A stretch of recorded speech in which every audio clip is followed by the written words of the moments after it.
নমস্কার। আজকে সাপ্তাহিক রাশিফল নিয়ে আলোচনা করব। সাপ্তাহিক রাশিফল বলতে 22 তারিখ থেকে 28 অর্থাৎ 22 এপ্রিল টু 28 এপ্রিল সারাটা সপ্তাহ আমাদের কেমন যাবে। এই সপ্তাহের মধ্যে কিন্তু কিছু গ্রহ আবার ট্রানজিট করছে। যেমনি অলরেডি সূর্য ট্রানজিট করেছে 13 তারিখ। সূর্য 13/4 শনিবার 9:15 কিন্তু মেষ রাশিতে গেছে, মীন রাশি থেকে। এটা আমি কিন্তু এর আগের প্রোগ্রাম বলেই, তাই একটু আপনাদের বোধগম্যের জন্য বলে দিলাম।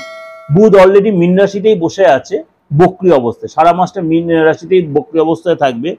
শুক্র 25 তারিখে এই মুহূর্তে মীন রাশিতে আছে। 25 তারিখে অর্থাৎ বৃহস্পতিবার 12:07 AM অর্থাৎ 12:07 AM এ মানে রাত্রি 12:07 মীন রাশি থেকে মেষ রাশিতে যাবে। তাহলে কি হলো, শুক্র বৃহস্পতি আর সূর্য তিনটে জুতি তৈরি হলো।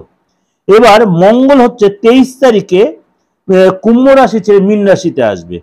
23 তারিখে মঙ্গলবার 8:52 সকাল 8:52-তে কুম্ভ রাশি যে মীন রাশিতে আসবে।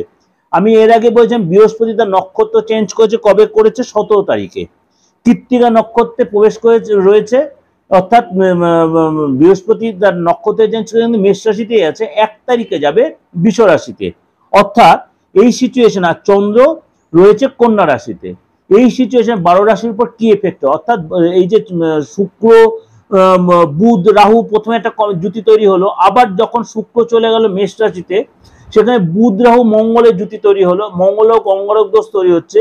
আবার শুক্র বৃহস্পতি সূর্যের যখন জুতি তৈরি সে করে একটা কম্বিনেশন হয়ে 12 রাশির ক্ষেত্রে কি এফেক্ট হবে সেটাই আমাদের আলোচনার বিষয়বস্তু। আর চন্দ্র যখন মুভিং প্ল্যানেট অলরেডি আপনার প্রত্যেকে আমার প্রোগ্রাম শুনে বুঝে গেছেন, সুতরাং চন্দ্রের উপর বেস করে কিন্তু আমাদের বিচারটা হয়। 12 রাশির ক্ষেত্রে কি এফেক্ট হবে সেটা এবার আলোচনা করব। মকর রাশি। মকর রাশি কর্মসূত্রে এই সপ্তাহে কিন্তু বাইরে যেতে হতে পারে, এক জায়গা থেকে অন্য জায়গায় আপনাকে যেতে হতে পারে কর্মসূত্রে, বা ফ্যামিলিতে লোকের সাথে ফ্যামিলি লোকের কোথাও ঘুরতে যেতে পারেন, কোনো রিলেটিভের বাড়িতে কোনো অনুষ্ঠানে আপনি যেতে পারেন। এই সময় কেরিয়ারটা নিয়ে একটু ডিস্টার্ব, বিশেষ করে আপনি ব্যবসা করেন, ব্যবসা যাতে একটু আপনার ডিস্টার্ব দেখা যাচ্ছে। ফ্যামিলি রিলেটেড কোনো গুড নিউজ পেতে পারেন। ইলেকট্রিক্যাল আইটেম, আদার্স আইটেম বা এরকম কোনো আপনার রিপেয়ারের ব্যাপারে বা কোনো কিছু আপনার তো নষ্ট হয়ে গেলো সেসব ব্যাপারে একটু খরচ হতে পারে। বারে বারে চেষ্টা করো, কোনো কাজে সাকসেস পাবেন না। এই সপ্তাহটা কিন্তু একটু আপনাকে ধৈর্য ধরে রাখতে হবে। সন্তানের সাথে একটু মন কষা, আপনি বিবাহিত সন্তানের সাথে মন করে সন্তানকে একটু টেনশন হতে পারে। আপনি বিবাহিত হন যদি সন্তানকে নিয়ে চাপে হতে পারে, সন্তানের জন্য খরচ হতে পারে, হঠাৎ কোনো প্রাপ্তি হতে পারে। 26 তারিখের পরে সাবধান। 26 তারিখের সময়টা কিন্তু অনেকটা আপনার বেটার হচ্ছে। আটকে থাকা অর্থ কিন্তু সেই সময় আপনি পাবেন। ছোটখাটো ঘুরতে যেতে পারেন, বাড়িতে কোনো পুজো আর্চা, পুজো পাঠ, পূজার এবং মাঙ্গলিক কোনো কাজ হতে পারে। এই সময় কোনো আপনার পার্টনারের রিলেটেড, আপনি যদি বিবাহিত হন বা আনম্যারিড, যদি আপনার প্রেমিক প্রেমিকা যদি থেকে থাকে, পার্টনারের যদি ব্যবসা হয়, পার্টনার যদি কোনো কর্মতে, পার্টনার কিন্তু এই সময় আর্থিক কোনো গুড নিউজ পাবে।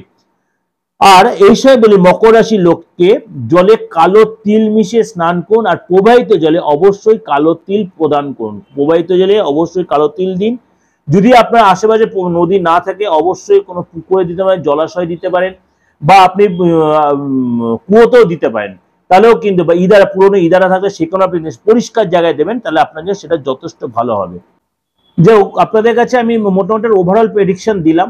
অবশ্যই ভালো লাগলে লাইক করবেন, সাবস্ক্রাইব করে নোটিফিকেশন অন করবেন, আর যত লোকেকে শেয়ার করবেন। আর যদি মনে হয় আমার সাথে যোগাযোগ করবেন, আমার বুকিং হয়তো অলরেডি দেওয়াই রয়েছে। তাও আপনাদের কাছে একবার রিপিটেডলি বলেছি 9433960106, আর এটা হচ্ছে 8910973325, দুটো বুকিং নাম্বার। অনলাইনে বলুন, অফলাইনে বলুন। অফলাইন বলতে হচ্ছে যে কোনো চেম্বারে, মেনলি হচ্ছে আমার যেটা বলানো হচ্ছে সেটা কম বেশি প্রত্যেকদিন আমি থাকি, সেটা কিন্তু অবশ্যই বুকিংয়ে ফোন করে নেন। উইদাউট ফোনে আসবেন না, দয়া করে। কোনো দিন থাকি, কোনো সময় থাকি না, অনেকে সাথে ঘুরে যান কোনো সময়। আর আরেকটা কথা, যাদের ডেট অফ বার্থ নেই তারাও কিন্তু নির্দ্বিধায় আমার সাথে যোগাযোগ করতে পারেন, কেন আপনার হাতটা রয়েছে, আপনার মুখের অবয়বটা রয়েছে। আর এছাড়াও অ্যাস্ট্রোলজিতে অনেকগুলো পার্ট আছে যার উপর বেস করে বিচার করা যায়। সুতরাং আপনার নির্দ্বিধায় নিশ্চিন্তে আমার সাথে যোগাযোগ করতে, কিন্তু বুকিংয়ে ফোন করে জেনেও সেটা সবকটি কিন্তু পেয়েবল সিস্টেম। আজ নমস্কার, সবাই ভালো থাকুন।